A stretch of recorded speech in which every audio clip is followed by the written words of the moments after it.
Nous sommes toujours dans le cours de théologie catholique concernant l'eschatologie du site eschatologie.free.fr. Nous sommes en 2011 et je voudrais ici intervertir une leçon supplémentaire. Elle concerne un phénomène qui se produit depuis une vingtaine d'années dans l'Église catholique et qui touche beaucoup de personnes très sincèrement catholiques, profondément croyantes. En fait, un certain nombre de mystiques, de voyantes et même d'apparitions de la Vierge se sont rejointes pour annoncer un phénomène, un événement semblable. Ces révélations privées sont si nombreuses que beaucoup de catholiques se disent « ça ne peut pas être un hasard, il y a forcément quelque chose qui vient du ciel ». Toutes ces personnes, dont certaines très humbles et certaines qui ne veulent même pas donner leur nom, se rejoignent pour annoncer un grand châtiment, mais aussi un grand avertissement qui sera si fort, accompagné d'un signe tellement visible et évident, que tout le monde sera contraint spirituellement, à moins d'être malhonnête, de se poser pour ou contre le Christ. Cet avertissement est annoncé pour bientôt, il n'y a pas de date de donnée, mais il est annoncé que la date sera donnée quelques moments avant qu'il se réalise. Donc, si je résume tout ce qui est donné dans ces textes-là, dans ces révélations privées, je peux lire ce texte-là qui dit à peu près tout. L'avertissement arrivera au plus fort de la tourmente. Ça veut dire qu'il est annoncé avant une série de souffrances. L'avertissement surviendra pour rectifier la conscience du monde. Il aura pour effet de nous préparer par la purification au grand miracle, afin que nous puissions en soutenir la vue et ne pas mourir comme le père Louis Andreu en est mort quand il a vu. Si nous en mourrions, ce ne sera pas le fait de l'avertissement lui-même, mais bien de l'émotion que nous ressentirons en le voyant et en le sentant. Il aura un caractère terriblement douloureux et impressionnant. Il arrivera de jour comme de nuit, au plus fort de la tourmente. Il aura une dimension universelle, ça veut dire que c'est le monde entier qui le verra. Il durera très peu de temps, tous les moteurs et les machines s'arrêteront, il sera inexplicable par la science, donc ça veut donc dire qu'il ne sera pas possible cette fois de dire « oh, c'est une coïncidence, c'est un phénomène naturel, etc. » Il sera reconnu comme venant du ciel, les hommes ne pourront qu'invoquer la miséricorde divine, il viendra dans le but du salut, pour que les bons se rapprochent davantage de Dieu et que les autres se corrigent sérieusement. Il viendra avec certitude et moins d'1 an avant le miracle, mais nous en ignorons le jour et l'heure. Ce jour-là, il n'y aura d'autre refuge et d'autre consolation que dans la prière. Il n'y a rien d'autre à ajouter sur l'avertissement, si ce n'est qu'il aura à la fois un caractère interne et externe. Interne dans le sens où chacun le ressentira au fond de lui-même, en découvrant l'état de son âme. On connaîtra alors le mal qu'on a pu faire, mais aussi et surtout le bien que l'on aurait pu faire et que l'on n'a pas fait. Externe, dans ce sens où le phénomène astral sera visible dans le monde entier. Alors je ne fais pas cette vidéo pour mettre en doute le caractère et l'origine divine de cet avertissement. Je vais même montrer qu'en fait, dans l'Évangile, Jésus fait exactement le même, trait pour trait, mot pour mot. Mais si je fais cette vidéo, c'est pour corriger, on pourrait dire, en théologie, une interprétation qui se fait jour partout. Tout simplement parce que, depuis des dizaines d'années, la théologie catholique et l'enseignement de l'Église, des prêtres en paroisse, ne donnent plus les clés pour savoir interpréter comme il le faut ce genre de textes qui viennent parfois du ciel, parfois évidemment qui ont une origine humaine, c'est-à-dire qui sont répétés par des personnes qui les méditent elles-mêmes, mais qui parfois réellement viennent du ciel. Donc je sais que cette vidéo risque de susciter chez certains beaucoup d'énervement et de passion, parce que certains, depuis des années, se sont forgés un genre d'interprétation particulier qu'on appelle fondamentaliste. Et je voudrais ici en donner quelques exemples que j'ai eus avec des amis. Je voudrais en donner 3 exemples. D'abord, au moment de la mort du pape Jean-Paul II, ou juste avant sa mort, dans les années 2000, il y a eu une série de prophéties venant des mêmes sources qui disaient ceci. Le pape Jean-Paul II va devoir s'enfuir du Vatican. Sa fuite sera cachée. Il y aura une élection qui sera faite et le pape qui sera élu à sa place ne sera pas de Dieu. Ce sera un antipape. Quelqu'un qui se fera passer pour pape, mais qui aura pris la place du pape qui aura lui-même fui. Alors je me rappelle, c'était très très fortement soutenu sur Internet, et j'étais allé dans divers forums pour dire « Attention, l'interprétation que vous faites d'une chose qui effectivement est dans l'écriture de manière cachée, vous la faites de manière matérielle. » Je veux dire par là qu'il est impossible qu'un pape légitimement élu par des cardinaux de l'Église catholique, suite à la mort d'un pape précédent, évidemment. Si le pape Jean-Paul II avait été vivant, c'est différent. Là, c'était une élection fallacieuse, à moins qu'il ait renoncé à son poste, ce qui aurait pu arriver. Il est impossible, jusqu'à la fin du monde, jusqu'à la fin de la papauté, qu'un pape légitimement élu ne soit pas de Dieu. Un pape peut être pécheur, il y a eu des papes dans l'histoire qui étaient assassins, qui ont vendu des indulgences, tout ce qu'on peut imaginer, mais quand il proclame le dogme de la foi, c'est-à-dire tout ce qui concerne la doctrine du salut, il ne peut pas se tromper, c'est un charisme qui est indépendant de la personne du pape. Alors évidemment, je m'étais fait mal recevoir, je faisais partie éventuellement d'un complot. Et puis le pape Jean-Paul II est mort, et son successeur qui a été élu, c'était Benoît XVI, c'est-à-dire son bras droit. On ne pouvait pas nier que ce n'était pas un pape qui ne venait pas de Dieu, puisque c'était le cardinal Ratzinger, le préfet de la Congrégation pour la foi, celui qui avait collaboré avec Jean-Paul II pendant 25 ans. Du coup, dans ce forum, il s'est passé une scission. Certains sont allés trop loin, ont quitté ce forum et ont créé un autre forum où ils se sont mis à lutter de manière systématique contre toutes les apparitions sans exception, sauf celles qui avaient été reconnues par l'Église officiellement. Donc ils étaient passés de Charybde en Scylla, d'un extrême à l'autre. Alors qu'il ne fallait pas faire ça. Il fallait simplement rentrer dans l'interprétation de cette prophétie qui avait été mal interprétée par des mystiques, selon l'Église catholique, la comprendre, et puis après être ouverte, savoir discerner les apparitions, ne pas savoir les suivre de manière passionnée, mais attendre le jugement de l'Église tout en regardant avec intérêt. Parce qu'en fait, cette histoire de départ du pape Jean-Paul II, etc., se réfère à une véritable prophétie qui est dans l'Écriture, et aussi dans le 3e secret de Fatima. Donc d'abord dans l'Écriture sainte. Quand Jésus dit à Pierre « M'aimes-tu » à la fin de l'Évangile selon saint Jean, Pierre répond 3 fois « Seigneur, tu sais que je t'aime ». Et alors Jésus annonce son destin. Quand tu étais jeune, tu mettais toi-même ta ceinture et tu allais où tu voulais. Quand tu seras devenu vieux, un autre te mettra ta ceinture et t'emmènera là où tu ne voudrais pas. Et Jean commente en disant « Jésus indiquait par quel genre de mort Pierre devait glorifier Dieu ». Ce texte-là s'est réalisé matériellement pour saint Pierre, qui étant jeune, apôtre, pape de l'Église, faisait un peu ce qu'il voulait.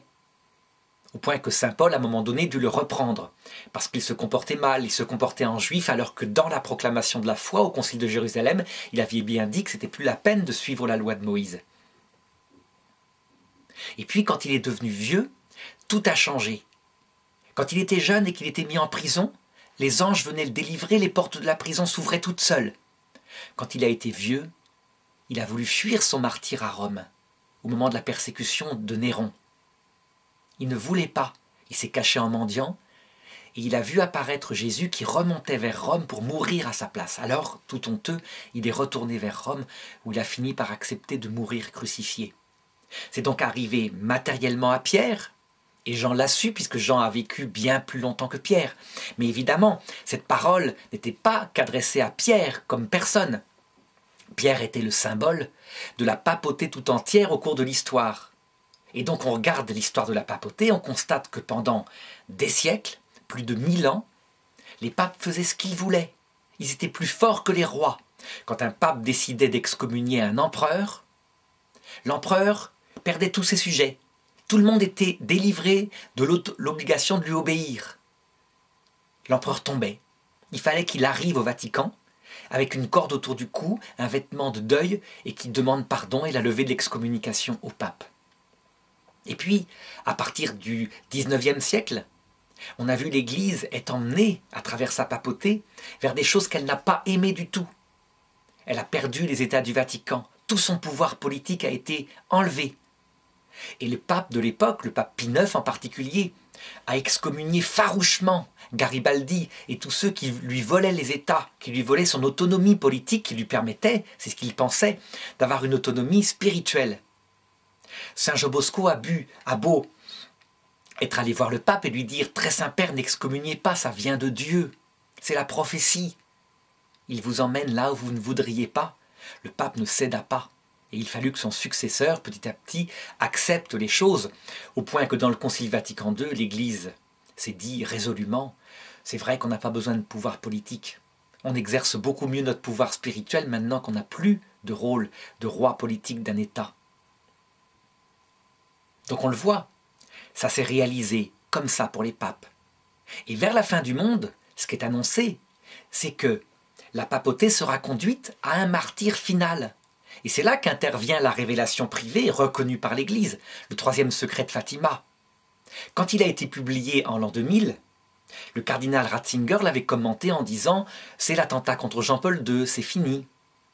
Mais en réalité, le sens du texte était beaucoup plus profond. Il raconte qu'un homme en blanc monte une montagne accompagné d'autres prêtres et qu'ils sont attaqués par des gens qui ont des arcs et des fusils et qui les tuent. Et qu'il y a un ange qui récupère le sang de leur martyr et qui l'emmène auprès de Dieu. Eh bien, ce texte-là, évidemment, annonce le martyre final de la papauté. C'est donc une prophétie extrêmement importante qui a été donnée à Fatima et qui concerne un des grands signes de la fin du monde qui doit se réaliser. Donc, qu'est-ce qui s'était passé par rapport à la mort de Jean-Paul II ? Eh bien, certaines personnes qui ne savaient pas interpréter et qui n'avaient pas la théologie pour, ont cru pouvoir l'interpréter avec une date précise, donc la mort de Jean-Paul II ou avant sa mort, et de façon matérielle, comme ça. C'est-à-dire qu'on retrouve dans ce qu'elles avaient annoncé, un pape qui ne sera pas de Dieu, on retrouve un petit peu ce qui est dans le message, le martyre final de la papauté. Sauf qu'elles avaient fait un contresens. Elles avaient cru que le pape en question, qui ne serait pas de Dieu, serait un vrai pape élu par des cardinaux, nommé par le pape précédent, ce qui est impossible. Par définition, à cause du charisme et de la promesse de Jésus, qui dit explicitement « Simon, Simon, Satan a voulu te passer au crible, te tenter. Et moi j'ai prié pour toi, pour que ta foi ne défaille jamais. Et quand tu seras revenu de ta trahison, puisque Pierre a trahi 3 fois, confirme tes frères dans la foi. » Donc, quelle est la vraie interprétation de ces prophéties qui venaient de mystiques? La vraie interprétation, c'est qu'à un moment donné, quand les temps seront accomplis, la papauté devra fuir, effectivement, Rome, peut-être qu'elle ira à Jérusalem, et qu'il y aura une sorte de magistère nouveau, au niveau mondial, par quelqu'un qui se dira le prophète de Dieu, qui sera en fait l'antéchrist, mais qui ne sera pas un pape légitimement élu, qui sera un homme politique, un homme spirituel, un prédicateur d'une nouvelle foi, d'une nouvelle religion. Donc il n'y aura pas de confusion possible pour ceux qui seront catholiques. On ne pourra pas confondre ce magistère-là, magistère d'une religion qui n'est pas celle de Jésus, avec les successeurs de Pierre, mais qui sera un magistère étranger à l'Église catholique. Donc voilà. En connaissant un peu la théologie, en se formant, on évite ces erreurs d'interprétation sur des prophéties qui sont parfois tout à fait authentiques et venant de Dieu, comme le troisième secret de Fatima. Alors le deuxième exemple que je voudrais donner, c'est une amie à moi, en France, infirmière, et qui avait lu, l'une de ces mystiques sur le grand avertissement, sur le refuge, et qui avait lu une date, À savoir, c'était annoncé pour la fin 2010. Et donc, un de ses amis m'a téléphoné en me disant « Elle veut vendre sa patientèle. Elle veut se plonger dans la prière puisque le grand avertissement va arriver et que pour elle, travailler ne sert plus à rien. » Et moi, j'avais fait répondre par un message email « Attention, comment dirais-je, ces textes-là qui viennent probablement du ciel ne peuvent pas s'interpréter comme cela. Il ne faut pas attendre quelque chose de médiatique, une sorte d'avertissement qui passera au journal de 20 heures et qui mettra fin un petit peu à tout ce qu'on peut imaginer, le commerce et tout ça. Le sens est beaucoup plus profond. Il ne faut donc pas vendre la patientèle, il faut continuer de travailler. Et puis d'ailleurs, vous verrez, fin 2010, il ne se passera rien. Et puis effectivement, il ne s'est rien passé fin 2010. Et cette personne-là, donc qui était mon amie, ne m'a jamais recontacté. Parce que sans doute qu'elle a peur ou qu'elle a honte de dire « je me suis fait avoir, j'ai vendu mon commerce, je n'ai plus rien pour travailler, j'aurais dû écouter, etc. » Donc vous voyez, une petite erreur d'interprétation peut faire, et c'est pas nouveau, ça s'est passé déjà au temps des apôtres, où certains ne voulaient plus se marier, arrêter de travailler parce que le retour du Christ était forcément proche, Jésus l'avait annoncé pour sa génération, et donc du vivant du dernier apôtre. En fait, ils avaient mal interprété, et c'est ce que je dirai tout à l'heure, je montrerai quelle est la façon d'interpréter ces prophéties apocalyptiques. Alors le troisième exemple est encore pire, je crois. Ça, c'est une personne que j'avais rencontrée sur un forum que je tiens sur Internet et qui habitait au Canada. Et qui est venue lancer un sujet en disant, voilà, comment dirais-je, l'avertissement est pour très bientôt. Et donc, il faut quitter son travail. Je vais le faire moi-même. Je me suis construit un refuge. J'y ai mis de la nourriture. Il est sous terre. Et comme ça, je serai protégé quand arriveront les événements catastrophiques qui précéderont l'avertissement. Et moi, je lui avais répondu par email, « Attention, vous vous trompez, nous sommes dans le Nouveau Testament. Le refuge dans lequel nous pourrons seuls nous réfugier, ce n'est pas un refuge avec des boîtes de conserve, un abri anti-atomique, comme ça s'est réalisé parfois matériellement dans l'Ancien Testament. Parce que dans l'Ancien Testament, tout ce qui arrive spirituellement dans le Nouveau Testament se réalisait matériellement puisqu'il devait le signifier. Donc il fallait un sens matériel, un peu comme les combats de Jeanne d'Arc physiques signifient de fait encore plus profondément les combats de l'âme contre le démon et pour Dieu en vue de la vie éternelle. Eh bien, il n'a pas écouté, il s'est mis très en colère en disant théologien orgueilleux, sage, vous qui êtes sage, qui n'êtes pas un petit enfant, qui faites l'intelligent, etc. Enfin, tout le langage habituel qu'on a quand on ne veut pas écouter, parce que moi, le but n'est pas d'être théologien, le but c'est quand même de donner des repères venant de l'Église, pour que les fidèles puissent s'en servir, évidemment. Et donc, il a tout vendu. Et puis, il s'est mis dans son refuge. Il s'y est mis il y a 5 ans, et je n'ai pas eu de nouvelles. Il est évident qu'il a fini par en sortir. Il n'est d'ailleurs pas le seul. On a entendu parler partout dans les médias, en Russie. Pour 2012, les événements de la fin du monde qui sont annoncés avec des prophéties Inca, il y a d'autres personnes qui se créent comme ça des refuges matériels, des refuges anti-atomiques, on pourrait dire. Donc ils interprètent les choses matériellement, et je voudrais maintenant expliquer comment les interpréter. Je dirais que Dieu, à chaque fois qu'il fait des annonces concernant les fins dernières, utilise systématiquement un langage qu'il tire des prophéties de l'Ancien Testament. L'Ancien Testament, c'est l'histoire du peuple juif et c'est à lui tout seul une prophétie faite peuple. C'est-à-dire qu'à travers une histoire politique, visible, qui s'est réellement passée, matériellement pour le coup, étaient annoncées des choses réelles, tout aussi réelles, et parfois même visibles, mais qui sont beaucoup plus profondes, qui concernent l'âme. Et je peux en donner quelques exemples.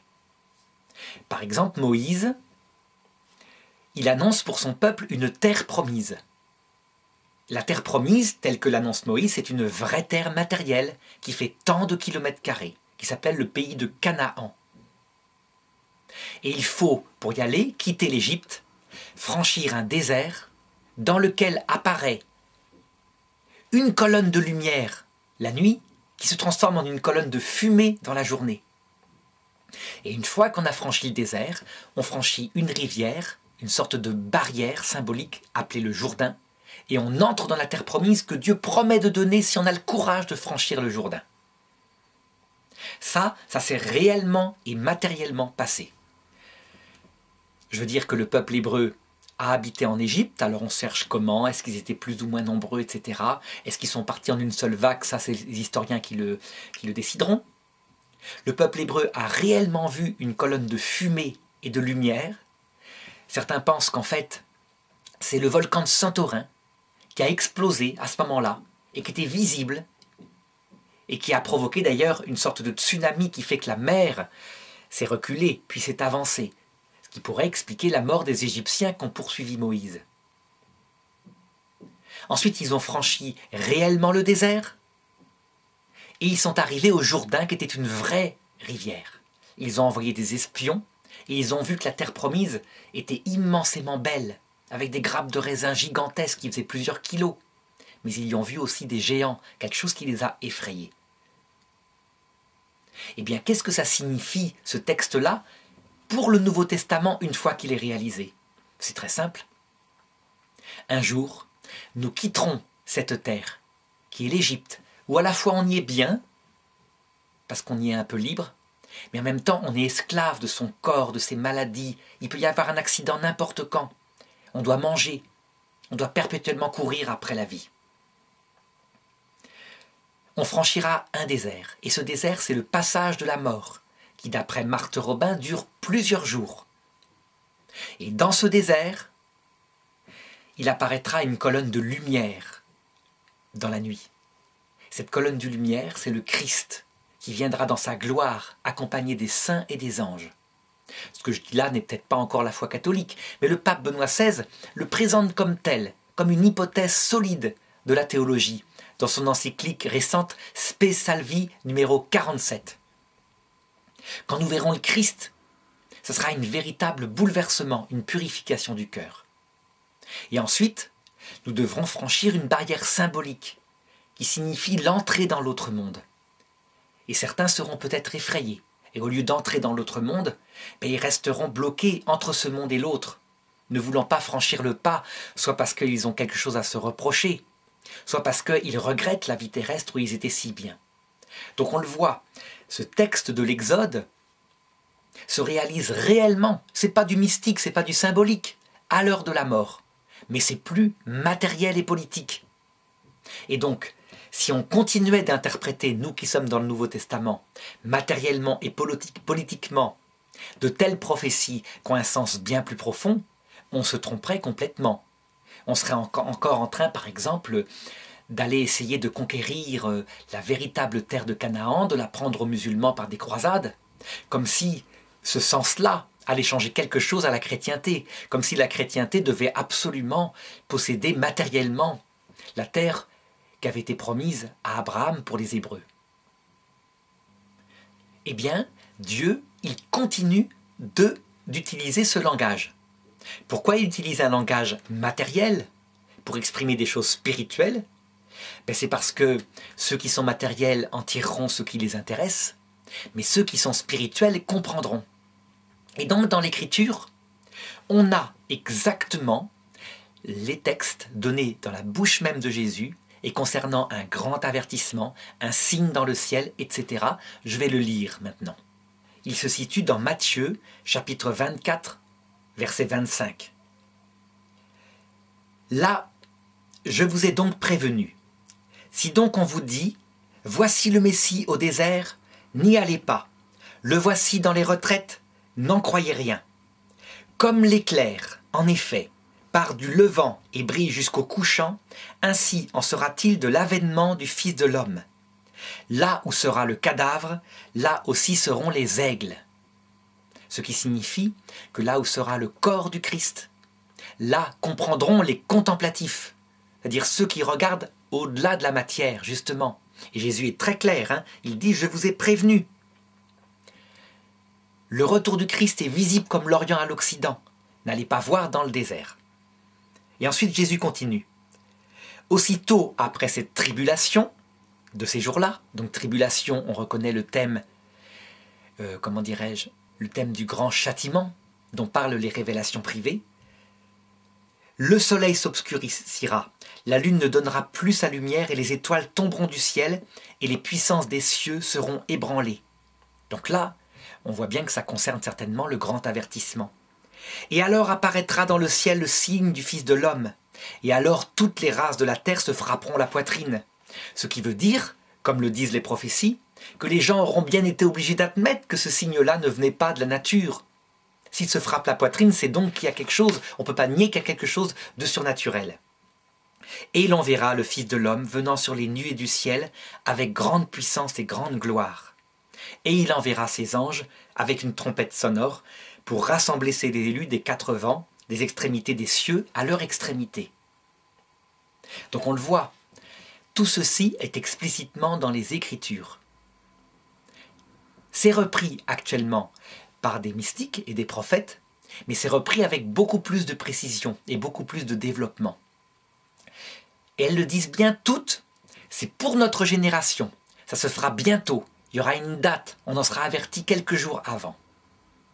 Et donc là, évidemment, sauf si on connaît un petit peu la théologie, on est contraint de dire, il n'y a pas d'ambiguïté, c'est bien pour notre génération. Là encore, je voudrais démentir. Et pourtant, j'affirme que c'est pour notre génération, mais pas comme on le croit. Et pour le prouver, voici. Dans son évangile, Jésus a fait exactement pareil. Il dit à un moment donné à ses apôtres, « Je vous préviens, cette génération ne passera pas, que tout ce que je vous ai dit ne soit réalisé. » Il le dit explicitement, au point qu'à un moment donné, Saint Pierre, un peu gêné dans son épître, dit « J'en connais certains qui ricanent en disant « Il est où son retour? On l'attend toujours !» Seulement, il n'y a pas eu que Jésus qui a donné une date comme ça. Il y a eu des saints après lui. Je pense par exemple à Saint Vincent Ferrier. Saint Vincent Ferrier, un saint du XVe siècle en pleine peste noire, est canonisé sous le titre de l'ange de l'Apocalypse qui dit « Il n'y a plus de délai ». Pourquoi ? Parce qu'un jour, alors qu'il prêchait en France, ayant tous les charismes, c'est le plus grand charismatique de l'histoire de l'Église, c'est lui qui a ressuscité 3 enfants qui avaient été tués, c'est lui qui a rendu une femme qui était laide jolie pour que son mari l'aime, etc. Donc un jour, il se mit à prêcher dans un petit village français, sur une estrade, et il se met à dire « La fin du monde, je vous l'affirme, est pour notre génération ». Alors il y avait un légat du pape qui était là et qui dit « Mon père, écoutez, vous savez bien qu'il y a eu des décrets du pape qui disent qu'on ne peut plus donner de date, c'est interdit. » Alors, il se met à parler au peuple et dit « Regardez, Monseigneur le légat me dit que c'est interdit, et que donc que la fin du monde, je n'ai pas le droit de dire que c'est pour notre génération. Eh bien, je vais vous emmener au cimetière, nous allons aller voir ensemble et nous verrons bien si ce signe est pour notre génération ou non. » Et le voilà parti, avec ses pénitents devant, vers le cimetière du village. Il y arrive, et il demande qu'on ouvre une tombe. On choisit la tombe d'une femme qui est morte il y a plus d'1 an, la maman de quelqu'un qui est dans le village. Il ouvre le cercueil, il prie sur la femme qui ressuscite, et qui apparaît devant eux, qui s'assoit sur son séant. Et il lui demande, est-il vrai ou non que la fin du monde est pour notre génération ? Et la femme de répondre « Oui, père, elle est pour notre génération. » Et ensuite il dit à la dame « Est-ce que tu préfères rester ici ou repartir dans l'autre monde ?» Et la dame répond « Je repars dans l'autre monde. » Et puis elle meurt de nouveau, elle est de nouveau enterrée. Alors évidemment, on se dit « La fin du monde était pour le XVe siècle, il n'y a pas d'ambiguïté possible. Le message est très clair, il y a même eu un miracle qui ne peut être fait que par Dieu pour prouver que c'était vrai. » Eh bien en apparence, la fin du monde n'a pas eu lieu. Est-ce que Saint Vincent Ferrier s'est trompé? Est-ce que Jésus s'est trompé? Non, ils ne se sont pas trompés. Simplement, on interprète mal. À chaque fois, on se fait piéger parce qu'on ne sait pas regarder l'interprétation telle que la donne l'Église. En réalité, ça s'est réellement passé pour la génération de Jésus et pour la génération de Saint Vincent Ferrier. Seulement, on ne l'a pas vu extérieurement. Et pourtant, c'est tout à fait réel. C'est plus que réel. Et je vais expliquer comment. les gens qui étaient présents devant Saint Vincent Ferrier sont tous morts individuellement, moins de, disons, 50 ans après avoir entendu son message. Et tous, un par un, ils ont vu de leurs yeux, dans le passage de la mort, le Christ revenir dans sa gloire. Ils ont été confrontés aussi à Lucifer, qui leur a présenté l'enfer. Et donc, moins de 50 ans après la parole de Saint Vincent Ferrier, qui lui était mort depuis longtemps, sa prophétie s'était réalisée littéralement, réellement. Et pourtant, sur Terre, on n'avait rien vu. Et donc les gens pouvaient dire, oui, encore des histoires, etc. Qu'est-ce qui se passe alors? Pourquoi est-ce que les gens réagissent comme ça? Parce que le réflexe des gens est de prendre l'interprétation charnelle, littéraliste, matérialisante. Ils se disent, c'est très simple, Saint Vincent Ferrier ou Jésus a annoncé son retour avec descente du ciel entouré d'anges, visible au journal de 20 heures par exemple. Il n'y a pas de doute possible, les messages sont très clairs, interpréter autrement, ça serait falsifier les messages. Eh bien non, le ciel parle toujours sous forme de messages qui disent matériellement une chose qui se réalise réellement mais d'une autre façon que le sens matériel, et il faut comprendre. Si nous étions le peuple hébreu, ça serait tout à fait différent. Le peuple hébreu, lui, est prophète en ce sens que tout ce qui lui arrive doit arriver matériellement pour être un signe pour le monde entier. Donc quand le peuple hébreu, par exemple, quand Moïse lui dit « Un peuple venant du nord, dont tu ne connaîtras pas la langue et au cœur dur, te persécutera et massacrera un tiers des tiens », eh bien ça s'est réalisé matériellement 3 fois dans leur histoire. Nabuchodonosor, Titus, le général romain, et enfin Adolf Hitler, il y a à peine 60 ans de cela. Et effectivement, à chaque fois, un tiers, matériellement, de ces pauvres gens ont connu le massacre, la mort, violente. On dit que la guerre des Juifs contre les Romains, au temps de l'empereur Titus, a fait 1 100 000 morts. C'est la guerre antique la plus meurtrière qu'on ait jamais vue. Elle est racontée explicitement par Flavius Joseph, un historien juif et romain à la fois. Quant à Adolf Hitler, c'est tellement récent que c'est même pas la peine d'en discuter. Il a tué 6 millions de juifs et ils étaient 18 millions. Donc, pour en revenir au grand avertissement, comment faut-il le comprendre? Comment doit-il se réaliser? Quand on est confronté à un texte de ce genre, il a systématiquement 3 niveaux de sens. Et la même lettre, le même texte, a systématiquement 3 niveaux de sens. C'est comme ça. Jésus mêle exprès ces 3 niveaux de sens parce que, à ses yeux, ils en font qu'un, à savoir la fin des fins, la confrontation à son jugement dernier. Le premier niveau de sens, c'est notre mort individuelle. Il est vrai qu'à l'heure de notre mort individuelle, il se passe une série d'événements que je vais raconter un petit peu après, et qui correspondent trait pour trait à ce que dit cet avertissement.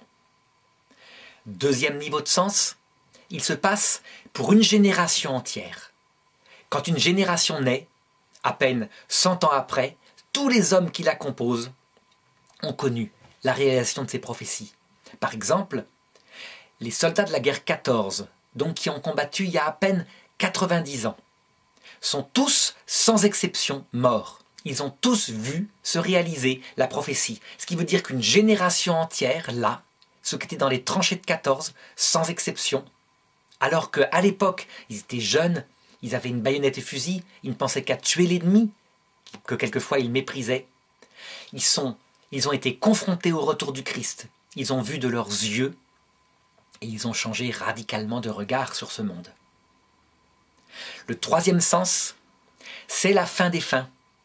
Le retour du Christ à la fin du monde, qui là pour le coup aura lieu visiblement dans le monde, mais qui aura lieu dans le monde, pas pour prolonger le monde, pour emmener le monde dans l'autre monde. C'est-à-dire qu'il mettra fin aux générations, et la terre, comme un vêtement vide, terminera sa vie sans plus personne dessus. Eh bien, il s'avère que parce que nous sommes des êtres passionnés, avec un sens politique très fort, notre instinct immédiat, c'est d'interpréter ces textes par le troisième sens, la fin des fins, qui est réservé pour la fin du monde, et d'oublier les deux premiers sens qui sont en général ceux qu'on vit, sauf la dernière génération qui, elle, vivra la fin des fins. Cependant là, on peut poser une objection. Par exemple, on ne peut pas nier que dans le secret de la Salette, secret que certains mettent en doute, mais moi je ne le mets pas en doute, la Vierge commence comme ça en disant « Voici le temps des temps, la fin des fins ». Et donc là, on va dire, le théologien a beau parler comme il veut, c'est le temps des temps, la fin des fins, c'est clair. Seulement, il ne faut pas oublier que d'abord, le secret de la Salette, il date il y a plus de 180 ans. De 180 ans à peu près, un peu moins. Et qui n'est toujours pas réalisé. C'est-à-dire que le temps des temps, la fin des fins, c'est long. Il y a eu plusieurs générations. Et que les gens qui lisaient le secret de la Salette vers 1870, eh bien, ils ne l'ont pas vu se réaliser selon le sens que je viens d'indiquer. Le secret de la Salette, il marque effectivement un temps particulier. Le début d'un temps où l'Église a perdu son pouvoir, où les persécutions se sont faites plus fortes. Il n'y a jamais eu autant de massacres qu'au XIXe et au XXe siècle par rapport à des idéologies athées qui sont nées une par une. Et l'Église a commencé à perdre du pouvoir. En Europe, elle a quasiment apostasié. Donc on est bien au début d'une période particulière. Cependant, cette période particulière, qui précède le retour final du Christ, la fin des fins, peut durer des siècles. En fait, je peux même dire que ce sens-là, donc le troisième sens, à savoir la réalisation de la fin des fins, avec le retour du Christ dans sa gloire, pour tout le monde en même temps, ne peut pas se réaliser alors que je parle maintenant, ni l'année prochaine, en 2012, ni dans 10 ans. Pourquoi ? Parce qu'il reste trop de prophéties à réaliser, qui, elles, du coup, doivent vraiment se réaliser. Saint Paul avait prévenu d'ailleurs là-dessus. Dans 2 Thessaloniciens, chapitre 2, il avertit les frères qui ne se mariaient pas d'arrêter d'interpréter comme ça les prophéties. Et voilà ce qu'il dit. « Nous vous le demandons, frères, à propos de la venue de notre Seigneur Jésus-Christ et de notre rassemblement auprès de lui. Ne vous laissez pas mettre trop vite hors de sens, ni alarmer par des manifestations venant de l'Esprit, des paroles ou des lettres données comme venant de nous. » C'est-à-dire que saint Paul reconnaît que certaines des prophéties viennent vraiment de l'Esprit Saint. Il dit pourtant, ne vous laissez pas trop enflammer par ces paroles venant de l'Esprit Saint. Sachez les interpréter, sachez comprendre. Saint Paul, on se dit, mais quel culot, de quoi se mêle-t-il? Ça vient de l'Esprit Saint, comment peut-il se permettre de mettre en garde contre tes paroles venant de l'Esprit Saint? C'est le rôle de l'Église. Si Jésus avait voulu que l'Église n'ait rien à faire, n'ait pas de rôle pour aider les fidèles à comprendre, il n'aurait pas créé l'Église. Il aurait simplement mis nous-mêmes, un peu comme le font les protestants, face à l'Écriture sainte avec notre interprétation privée. Paul continue en disant « Ne pensez pas que le jour du Seigneur est déjà là, que personne ne vous abuse d'aucune manière. Auparavant doit se réaliser. » Et il cite une série de prophéties dont la plus profonde annonce la venue du dernier Antéchrist, celui qui se fait Dieu, qui se dit quasiment Dieu incarné sur terre, l'homme impie, l'être perdu, celui qui s'élève au-dessus de tout et qui porte le nom de Dieu. Donc dans une des leçons sur la fin du monde que j'ai mis dans le site eschatologie.free.fr, j'ai expliqué ce que serait ce dernier Antéchrist qui est bien loin d'être là. L'Antéchrist actuel, dans l'Église catholique, si on regarde, ça serait, en Europe en tout cas, l'humanisme athée, l'humanisme sans Dieu, qui actuellement est en train de faire des lois en disant on fait tout comme s'il n'y avait pas de vie après la mort, et d'ailleurs la question ne se pose pas, c'est le domaine privé, chacun croit dans les bêtises qu'il veut. Ça c'est l'antéchrist actuel. Mais cet antéchrist actuel n'est que passager, c'est pas le dernier. Avant la fin du monde, dit saint Paul, doit venir un homme qui enseignera qu'il y a une vie après la mort, qu'il y a véritablement un Dieu, mais que cette vie après la mort, elle est donnée aux hommes debout, aux hommes libres, indépendants et fiers, qui choisissent eux-mêmes le bien et le mal, parce que Dieu, le vrai Dieu, a voulu l'homme libre et fier qui choisit le bien et le mal. En fait, à une époque où les religions auront disparu. C'est ce que dit saint Paul quand il dit, vous savez, ce qui le retient actuellement de venir cet antéchrist. Ce qui le retient, ce sont les religions qui portent le nom de Dieu. Et qui, s'il venait maintenant, diraient, mais regardez, c'est ridicule, c'est la pensée de Lucifer telle qu'il a parlé à Adam et Ève.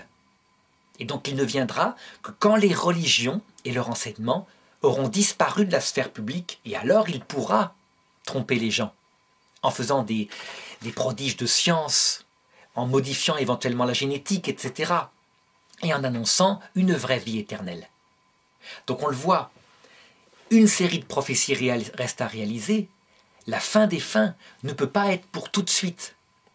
Et j'ai cité dans d'autres vidéos la série des prophéties, je peux les reciter ici à titre de curiosité. Donc il doit venir le martyr de la papauté. Il doit venir un gouvernement mondial. Il y a une série de prophéties concernant le peuple juif qui sont annoncées matériellement.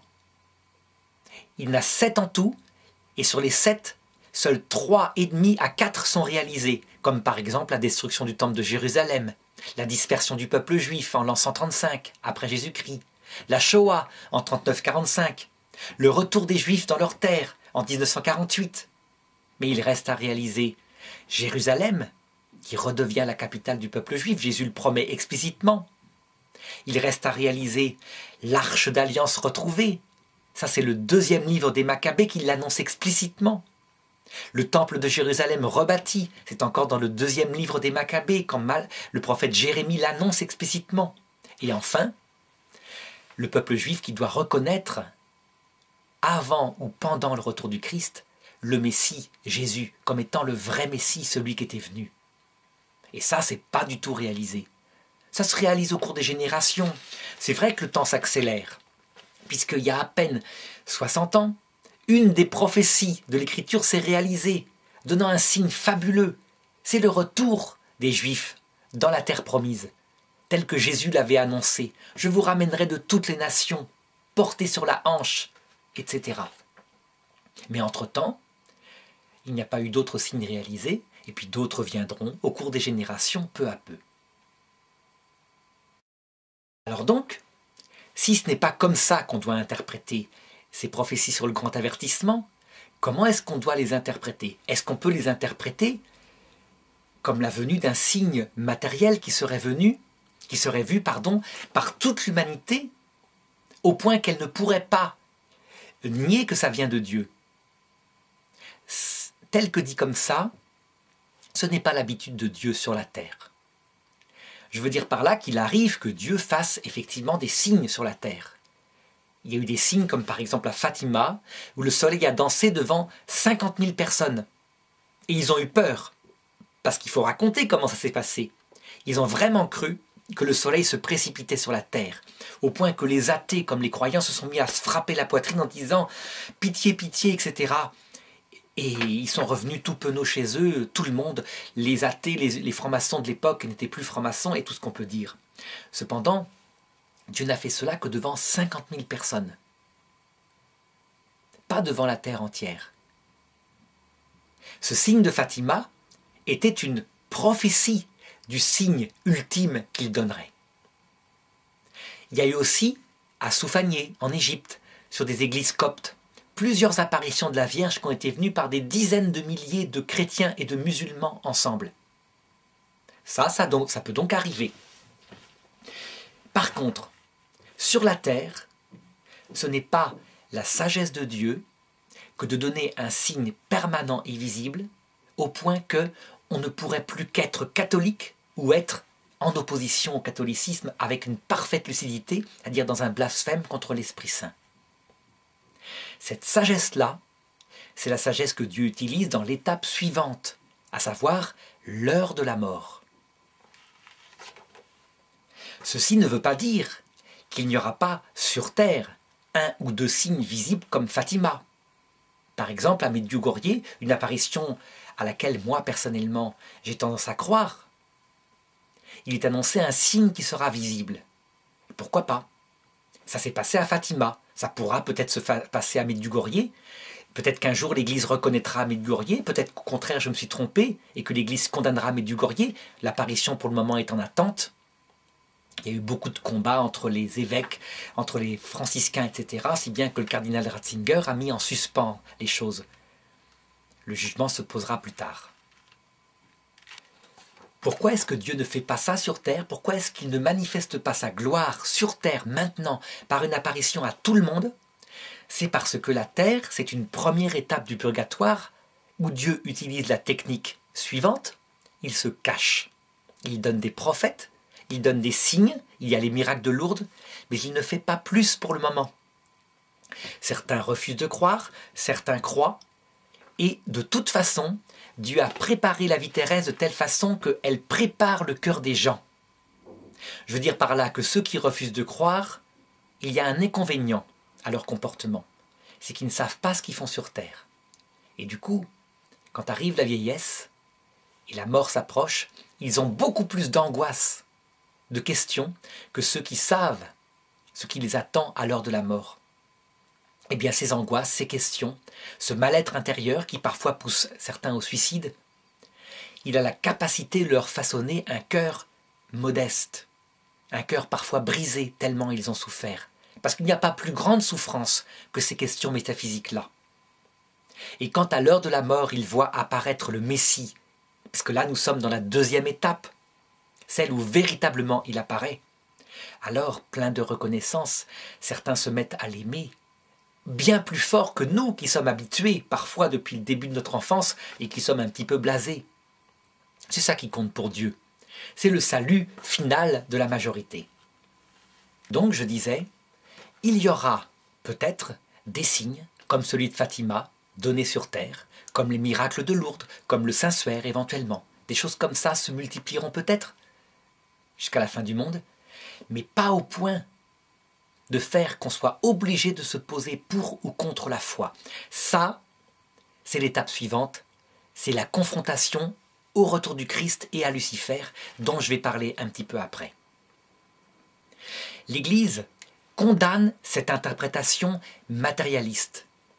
Il y a un texte explicite dans le catéchisme de l'Église catholique numéro 676, où l'Église manifeste que à chaque fois qu'on espère une réalisation terrestre, matérielle, sur terre, visible aux journaux de 20 heures, de ce royaume de Dieu, on se trompe. Et elle dit même, on entre dans une illusion qui est celle de l'antéchrist. Je lis le texte du catéchisme. Cette imposture antichristique se dessine déjà dans le monde à chaque fois que l'on prétend accomplir dans l'histoire, c'est-à-dire de manière terrestre et visible, ici-bas, l'espérance messianique qui ne peut s'achever qu'au-delà de cette histoire, à travers le jugement eschatologique, c'est-à-dire à travers le jugement dernier, à l'heure de la mort. Même sous sa forme mitigée, l'Église a rejeté cette falsification du royaume à venir sous le nom de millénarisme.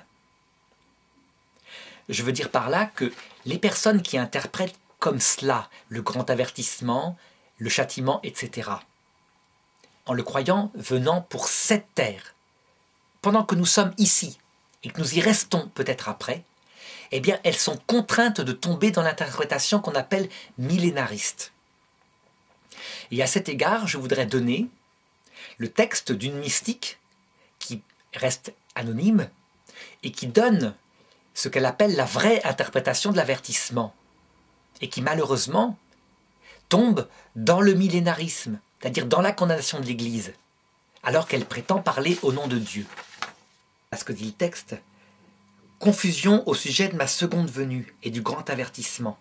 Beaucoup de confusion existe dans le monde au sujet de cet événement.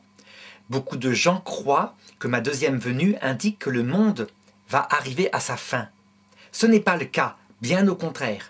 Cela signifiera la fin des temps, quand Satan et ses partisans, qui créent des souffrances indicibles dans le monde, seront bannis de la terre pendant 1000 ans, tandis que je régnerai avec vous sur terre pendant 1000 ans. Cette interprétation est rejetée explicitement par l'Église. Il ne faut pas attendre, sur terre, une espèce de restauration puissante, soit de l'Église, soit du Christ qui viendrait gouverner, qui serait visible un peu comme l'enseignent les témoins de Jéhovah. Sur terre, ça ne peut pas arriver parce que, étant donné que nous sommes liés à un foyer de péché. Nous avons des limites que Dieu nous a imposées après le péché originel, pour éviter que nous soyons orgueilleux. Eh bien, très vite, ce règne du Christ serait contesté. Les jeunes, voyant un espèce de palais où le Christ habiterait, par exemple, commenceraient à dire « c'est quoi ce truc-là? On nous impose de nous aimer les uns les autres, c'est quoi ce monde gnangnan, etc. » Le paradis ne peut pas venir sur terre, il ne peut venir que dans l'autre monde parce qu'il faut voir Dieu face à face pour que ce monde paradisiaque fonctionne. Si on ne voit pas Dieu face à face, si on est dans l'état biologique où on est actuellement, on ne peut que contester. Et même l'amour nous paraît gnangnan à un moment donné parce qu'on a en nous d'autres lois, des lois de notre chair, qui nous fait rejeter tout ça. Alors, pour conclure, je voudrais donner ce que je crois être, je n'engage que moi, la vraie interprétation de ces messages, l'interprétation en tout cas telle que l'Église semble la donner. Tout ce qui est annoncé dans ces prophéties sur l'avertissement, sur le grand châtiment, puisque c'est dit aussi explicitement dans l'Écriture, va se réaliser réellement. Mais pas de manière visible pour le moment sur terre. La manière visible viendra à la fin du monde, c'est le troisième sens que j'indiquais tout à l'heure. En attendant, et pour nous, cela va se réaliser comme cela s'est toujours réalisé. C'est-à-dire que d'ici 50 ans, pour les gens qui ont à peu près mon âge, c'est-à-dire pour très bientôt, 50 fois Noël, nous verrons un soir réellement nous apparaître le Christ, qui ne viendra pas tout seul, mais qui viendra accompagné des saints et des anges. Parfois, pour certains d'entre nous, il y aura eu une longue agonie, des angoisses, la maladie, la vieillesse et puis la mort. Pour d'autres, il y aura juste eu l'arrêt cardiaque, se sera rendu compte de rien, donc il n'y aura pas eu de châtiment avant. Mais peu importe, car il vient après, de toute façon. Que ce soit avant ou après, ça dépend des personnes. L'essentiel, c'est que nous serons confrontés au Christ. Ça, le pape Benoît XVI le rapporte, comme je le disais tout à l'heure, dans son encyclique Spe Salvi, numéro 47, qui parle justement de l'espérance. Face au Christ, en voyant sa lumière et son Sacré-Cœur, nous verrons en même temps nos péchés. Et ce sera quelque chose de profondément presque désespérant, au point que nous en mourrons, tellement nous découvrirons à quel point nous sommes minables. Et nous n'en doutions pas la plupart du temps, sauf quelques personnes qui s'étaient bien confessées et qui avaient toujours regardé leur propre vie avec lucidité, sans illusion, et elles ne seront pas surprises, elles. Pour les autres, celles qui se croient à peu près bien, ce qui est le cas de la majorité d'entre nous, on sera profondément bouleversé par cette découverte atroce. C'est ce que disent explicitement les textes. Cependant, avant le jugement dernier, qui doit décider de notre destin éternel, Dieu veut que nous choisissions absolument librement, comme le fait une épouse face à un jeune fiancé qui lui proposerait le mariage. Il veut donc que nous puissions dire non à son évangile. Et c'est pourquoi, tous autant que nous sommes, nous devrons être confrontés à l'Antéchrist, qui sera là, en l'occurrence, si ça se passe à l'heure de notre mort, le démon lui-même, sous la forme de Lucifer, cet ange plein de noblesse, qui était apparu à Adam et Ève dans la lumière, c'est-à-dire vu de leur sens physiquement, et qui nous présentera son paradis, entre guillemets, alternatif, un paradis fait de liberté, où on est comme Dieu, parce qu'on choisit soi-même le bien et le mal. Et il manifestera ce qui est négatif dans le paradis de celui qu'il déteste, à savoir Jésus-Christ. Parce qu'on y est tout humble et tout amour, on y est gnangnan, on dépend de tout le monde, on s'aime. Il méprisera ça. Et il mettra face à nous quelque chose qui correspondra tout à fait à notre égoïsme, une gloire, solitaire certes, mais une gloire qui ressemblerait plutôt, on pourrait dire, à la lumière glorieuse des défilés pleins de musique à Nuremberg, en Allemagne, dans les années 30. Quelque chose qui prenait le cœur des jeunes, qui faisait qu'ils avaient envie de se donner à la gloire de la grande Allemagne. C'est plutôt comme ça la lumière de Lucifer. Mais c'est quelque chose de beaucoup plus profond, qui correspond à notre égoïsme profond. On le voit, ainsi se réaliseront vraiment ce qui est annoncé dans le texte que j'ai lu plus haut. Cette apparition sera inexplicable par la science.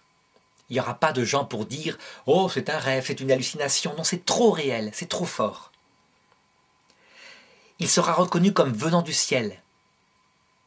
Ça veut dire que les gens les plus athées, quand ils passeront face au Christ, seront bien obligés de constater de visu que ceci n'est pas un rêve. Il viendra dans un but de salut pour les bons qui se rapprocheront davantage de Dieu et les autres qui se corrigeront sérieusement. C'est explicitement ce que le pape rapporte dans son encyclique Spécial Vie 47. Il dit « L'apparition du Christ sera purifiante » parce que nous avons tous besoin de purification. Et son regard, en manifestant ce qui est mal en nous, nous fera nous repentir. C'est ce que dit l'Évangile quand il dit « Tous les hommes se frapperont la poitrine ». Cependant, il ne faut pas oublier une troisième espèce d'homme. Il y a des hommes qui, face à cette venue du Christ, le mépriseront. En voyant son humilité et ses stigmates, puisqu'il portera encore ce cœur brisé qu'il a eu à la croix, diront « C'est ça le Christ, c'est ça l'Évangile, mais rien à faire de ça. Moi je choisis l'enfer, la liberté. » Le texte continue et il dit « Ce jour-là, il n'y aura d'autre refuge et d'autre consolation que dans la prière. » Et c'est clair, confronté à Lucifer, dès que nous appellerons le Christ à notre aide en disant « Il dit la vérité sur moi, je suis un pauvre pécheur, pitié », alors aussitôt le Christ viendra à notre aide et se manifestera balayant, comme dit saint Paul dans l'Épître aux Éphésiens, balayant par le souffle de sa venue cet antéchrist. Nous aurons aussi comme refuge la Vierge Marie. Elle est particulièrement présente, elle sera là à l'heure de notre mort. Elle le promet. Et les catholiques le savent bien, puisque tous les jours ils disent « Priez pour nous, pauvres pécheurs, maintenant et à l'heure de notre mort. » Lire le texte, il n'y a rien d'autre à ajouter sur l'avertissement, si ce n'est qu'il aura à la fois un caractère interne et externe. Et c'est vrai, le Christ, nous le verrons de nos yeux. Il apparaît dans sa gloire. Les gens qui approchent la mort, dans les NDE par exemple, disent bien qu'ils voient de leurs yeux un être de lumière physique. Ce n'est pas seulement une illumination spirituelle, comme le disait sainte Faustine. C'est carrément l'apparition d'un être que l'on voit. Il a un visage, il a des couleurs. Mais c'est aussi interne. Ça veut dire que c'est spirituel en voyant son corps extérieur. On voit son Sacré-Cœur, on voit tout l'Évangile apparaître, de la manière la plus intime, au point qu'il n'y a plus possibilité de se tromper. Et le commentaire dit « externe » dans le sens où le phénomène astral sera visible dans le monde entier. Alors, sera visible dans le monde entier, pour nous et pour notre génération, à l'heure de notre mort, un à un. Et pour la génération, la dernière qui sera sur terre, à la fin du monde, et nous serons au ciel, nous viendrons avec le Christ. Là, elle sera véritablement visible de manière externe. Ça veut dire qu'il reviendra pour tout le monde ensemble, et qui pourtant, comme si chacun le voyait pour lui tout seul. Et pourtant, il sera visible extérieurement. Là, il mettra véritablement fin au monde politique, aux activités humaines, au travail, etc., pour emmener la terre entière dans l'autre monde, et ceux qui se seront damnés, évidemment, iront en enfer. Mais ce troisième sens, comme je le disais tout à l'heure, n'est certainement pas pour notre génération, tant il reste de prophéties à réaliser. Alors, on le voit, cette interprétation que je donne se réalise donc à la lettre, comme l'indiquent ces textes. Ce qui me fait dire que ces prophéties, venant de mystiques, sont certainement vraies pour une grande part d'entre elles. Mais à mon avis, une grande part d'entre elles, après, quand elles sont interprétées par ces mêmes mystiques, tombent dans une interprétation millénariste. Pourquoi ? Parce que ces personnes-là n'ont pas assez de théologie. Mais c'est très facile de se rectifier. Il suffit de se former avec l'Église en théologie de l'eschatologie, et après, on comprend facilement comment interpréter toute cette série de textes. Donc j'ai oublié de dire qu'il se réaliserait aussi selon un second sens, à savoir que nous qui sommes là, en 2011, devant notre télévision, eh bien je dirais que vers 2050, sauf les plus jeunes, nous aurons tous vu cela se réaliser. Et notre génération entière qui discutait sur Internet en parlant, en disant est-ce que ça va se réaliser comme ceci, comme cela, eh bien nous nous retrouverons et nous aurons tous vu les choses se réaliser comme l'avaient annoncé les prophéties. Donc on le voit, je ne suis pas en train de dire que ces prophéties sont fausses. Bien au contraire, je ne suis pas non plus en train de dire qu'elles sont mystico-gélatineuses, c'est-à-dire qu'elles se réalisent par exemple par l'Eucharistie. Non pas que l'Eucharistie soit mystico-gélatineuse, mais je veux dire par là que l'Eucharistie n'est pas une chose visible. Non, je dis bien que c'est visible, c'est réel, on le verra de nos yeux, ça bouleverse nos vies comme disent les textes, mais pas de la manière qu'on le croit. En conséquence, il faut sortir absolument des interprétations matérielles, il faut retrouver une paix totale, parce que cela va vraiment se réaliser, mais à l'heure de Dieu, et invisiblement pour le monde qui continuera de dire pendant encore longtemps, en ricanant, elles sont où les promesses du retour du Christ? Il est où le grand avertissement annoncé à la Salette en 1850, etc. Eh bien, ils se tromperont, et ils le verront de leurs yeux, quelques années plus tard, à l'heure de leur mort, lors du retour du Christ.